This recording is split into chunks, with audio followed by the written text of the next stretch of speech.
Sa pagdinig ng Senate Committee on Finance sa panukalang pondo ng Department of Education, naging mainit ang sagutan sa pagitan ni Senator Tulfo at VP Inday Sara.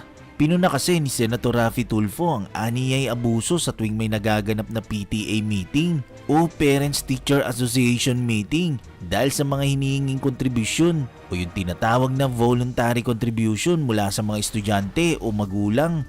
Ayon kay Senator Tulfo, ang madalas na hinihinging kontribusyon sa estudyante o magulang ay ang chalk at floor wax para sa mga classroom. Bukod doon, taon-taon din daw nakasamang electric fan sa hinihinging kontribusyon at bakit daw estudyante ang nag-shoulder ng electric fan sa mga classrooms. Tapos ang mga nagbibigay ng kontribusyon, sila lang daw ang nabibigyan ng mataas na grado at madalas naging honor student pa. Pero samantalang ang hindi raw makapagbigay ay binabagsak daw ang estudyante. Kaya sinagot ni Vice President Sara Duterte si Senator Tulfo na kung gusto niya raw makatulong bilang senador, pwede naman daw itong gumawa ng batas na ipagbawal na ang voluntary contribution sa PTAs at DepEd na ang bahalang mag-implement nito. Ang sagot naman ni Senator Raffy Tulfo wala raw siyang kapangyarihan para gawin daw ang batas na sinasabi ni VP Sara. DepEd lang daw ang may kapangyarihan na ipatigil ang PTA contribution. For schools. Yusek Escobedo. Yes, VP, go ahead. Yes, Madam Chair, Your Honor, we take note of your advice. You don't answer, you don't sign department orders. We take note of your comments, Your Honor. Thank you, but Your Honor, they must answer these questions because I would like to put on record my manifestation of support for the budget of DepEd as a courtesy to our Vice President, Sara Duterte. However, I have some few questions and suggestions na kailangan ko pong erase kasi if I don't do that, I'll be remiss of my duty as a senator na nilapitan na maraming mga magulang na mag-aaral sa public elementary and high school para ilabas yung kanilang mga hinaing na karamihan sa mga magulang na ito ay mga may hirap. Tricycle driver, jeepney driver, kasambahay, security guard, vendor, factory worker, pahinante, etc. At karamihan sa kanilang mga hinaing ay pare-pareho lang ang sinasabi.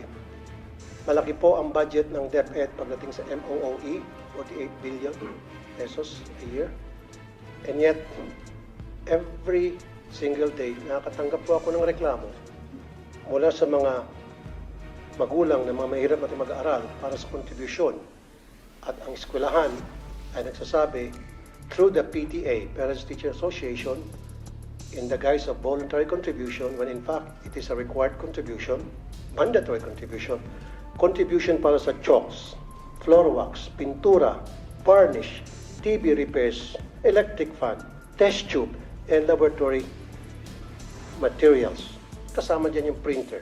At alam ko po, yan ay napapaloob sa supplies and equipment na meron pong bilyones na budget from DepEd. Isa pa po, or ilan pa po sa mga sinisingil na mga public schools sa mga mag-aaral, ng mga magulang, ay utility bills. Yung bayad para sa kuryente ay hiningi ng contribution na para magbayad yung mga mag-aaral. Yung bayad para sa janitor, yung bayad po para sa mga security guard, yung bayad po para sa repair ng CR, and pati po doon sa field trip na sana po ay libre. Now, ang tanong, can somebody run me through, paano po ba nadi-distribute, nadi-disburse yung billions and billions of pesos para sa mga nabanggit ko? How is it being distributed? At bakit po hindi nakakarating sa mga eskwelahan na marami sa kanila mga guro? In fact, I talked to some of them. Of course, I'm not gonna mention their name for obvious reason. Wala rin po nakakarating sa kanila, kaya ang nangyari, nagre-remedyo po sila at ni-require nila yung kanilang mga estudyante na mag-contribute. Paano po naging required to? Kasi what they do is, they call a PTA meeting. Ito po yung doorway, Parents Teachers Association. So pagdating po sa PTA, ngayon, ang first agenda palagi is, kailangan natin magbigay ng contribution para sa chalk, floor wax, etc., etc. Kailangan natin magawa agad ito. So ang nangyayari, yung mga magulang ng mga estudyante na walang-wala, napipilitan, peer pressure. Ilan doon sa mga magulang na mag-aaral na can afford, tumataas ng kamay. Yung mga hindi po nagbo-volunteer, hindi tumataas ng kamay, na binabagsak. Yung mahilig mag-contribute, mataas ang grado at honor students pa. Kaya ilan sa mga magulang na ito, napipilitan dumiskarte para lamang makapagbigay ng tinatawag na voluntary contribution daw. Pagsabihan niyo po, pag meron pong PTA meeting, dapat wala na pong pag-uusapan na tungkol sa contributions. Dapat ang pag-uusapan lang po sa lahat ng PTA meeting, i-require niyo po ay tungkol lang po sa academic performance ng mga estudyante o yung mga problema at kinaing ng mga estudyante, period. Kasi ang nangyari, tuwing PTA meeting, 101% ang unang agenda sa meeting na yan, and I have proof from parents and even teachers na ang first agenda tuwing magkakaroon ng PTA ay project. Ano ang pwede natin magawang project sa eskwelahan? Repair para sa CR, varnish para sa silya na nasisira na, bili tayo ng chalk, bili tayo ng floor wax, bili tayo ng ganito, ganon. Ang mga estudyante na walang pang contribute, kuminsan pinapahiya pa, nilalagay pa po sa group chat. Ito, nag-contribute na si Juan, si Mario, si Pedro. However, si Rolando hindi pa nag-contribute, si Petra hindi pa nag-contribute. So napapahiya yung mga hindi pa napapag-contribute na nape-pressure po.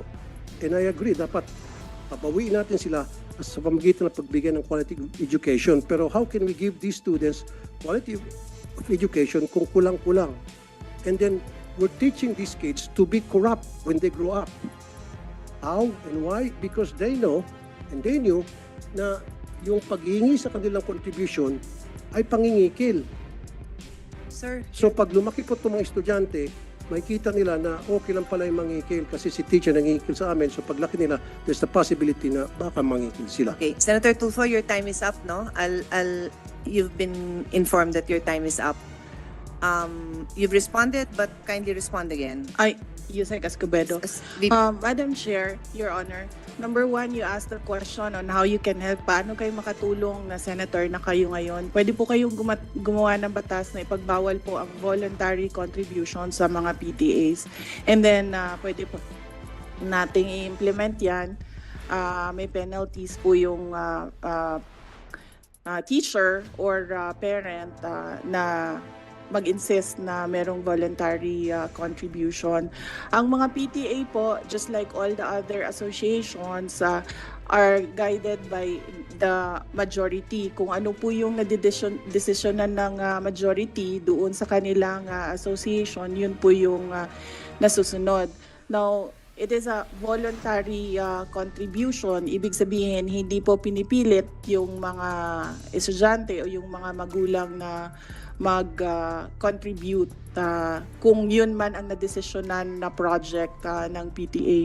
Marami po tayong mga stakeholders na iba-iba po yung projects nila sa ating mga paaralan. Hindi lang po mga PTA, but we have NGOs, we have private sector donors who partner with our public schools sa mga specific na projects nila in certain schools. Ganito po din yung ating mga PTA. Pinag-iisipan po ng teachers and ng parents kung paano sila makatulong doon sa eskwelahan para sa pag-aaral ng mga bata. But then again, as I said, these are voluntary contributions. Pwede po nating ipagbawal, gagawa po tayo ng batas para po merong penalty. Madam Chair, pwedeng konti na lamang. Una-una, wala pong kapangyarihan na para ipatigil yan. Pero however, meron pong kapangyarihan ng DepEd na para ipatigil po yung tinatawag na voluntary contribution sa PTA. Now, doon sa questions ko, hindi pa ata nasasagot. Pwede ba pakisabi sa akin paano po na-disburse yung pong MOE? Especially dun sa mga chalks, sa mga electric funds. Electric funds palagi every year yan, talamak na talamak. Janitorial, security, repair, CR, varnish. Paano po na-distribute from DepEd hanggang sa pagdating sa eskwelahan? Paano nakarating po yung mga MOE, sir? Meron po tayong listahan kung saan po pwedeng gamitin yung school MOE. At yung sinasabi niyo pong chalk allowance, meron pong cash allowance ang mga teachers. At ito ay taon-taon na ibinibigay sa mga teachers. Kaya hindi po tama na mag-demand ang PTA na magsosolicit ng contribution from the members of the PTA para mabigyan ng chalk allowance ang mga teachers because meron ngang panukala sa both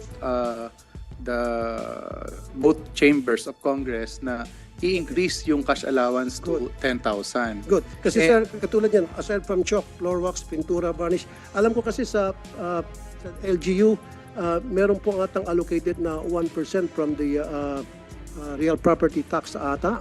Na SAF po. SAF Yes, opo. para sa maintenance ng school. So doon po pwedeng kumuha kayo ng dagdag budget. Wag lang ho sana humingi sa mga estudyante. Kasi nga talaga sir, every single year, palagi pong kasama doon sa paghingi ng contribution ng electric fan. So bakit po kinakailangan ang mga estudyante ang mag-shoulder ng electric fan ng bawat classroom? Sir. Yes, opo sir. Magkakaroon po kami ng, maglalabas kami ng memorandum and directive to all our schools. Yusek Escobedo. Yes, VP, go ahead. Yes, Madam Chair, Your Honor. We take note of your advice. You don't answer, you don't sign department orders. We take note of your comments, Your Honor. Thank you, but Your Honor, they must answer these questions because itong question ko po, galing po to sa mga magulang na mag-aaral. Kasi po, I told them na hayaan nyo pagdating doon sa hearing, sa budget, i-raise ko to. Kung Yes. hindi nyo ako pagsasalitain dito, then, At pinagsasalita naman po kayo. hindi kasi sinasabi, wag daw sagutin. Hindi, the VP would like to be the one to answer the Okay, question. thank you. That's my understanding. No, I'm just Thank you, moderating Madam. for everybody. Like I said, The VP wanted to answer instead of her USEC. supporter po ako. Hindi ko po questionin yung budget. Ayaw ko pong bawasan. In fact, I'd like to put it on record, kung dadagdagan pa yung budget ng DepEd, I will support. Kaya lang, kailangan ko lang po ng mga kasagutan sa ilang katanungan ng mga magulang na mag-aaral. I don't have anything against. In fact, Yeah. confidential fund na marami nagka-question, I don't give a heck about that. Walang pakialam dyan. Ang pakialam ko talaga, yung hinain ng mga magulang. Yun lang po talaga. So, paki-answer lang po. Hinihingi din po, kasama rin po yung Pwede question. pong submit natin kasi sir, I've reminded everyone who's gone Last na beyond naman po, their Madam time. Chair. Last na naman. Sige. Test tube. Alam ko meron natang 500 billion na budget for the test tube. Parang every year, bilyones ang naalat para sa test tube. Kasi marami rin po ako mga magulang nagreklamo, pinapakontribute para sa test tube, laboratory test tube. Bakit po test tubes paulit-ulit po? Every year hinihingan po ng contribution ng estudyante. Pwede ho ba pa-stop na rin natin yun? Yun lang po. So stop na po natin. In short, lahat po ng contribution para sa maintenance ng school, ang pakiusap po ng mga magulang, through me, stop na po natin yan. Pag na-stop niyo po yan, I promise you I will support your budget every single year and you will not gonna hear anything from me. That's a commitment. That's a promise. Ito'y alang-alang sa mga magulang na mga lumapit sa akin. Madam Chair, Your Honor, we take note of the advice of the Honorable Senator Raffy Tulfo.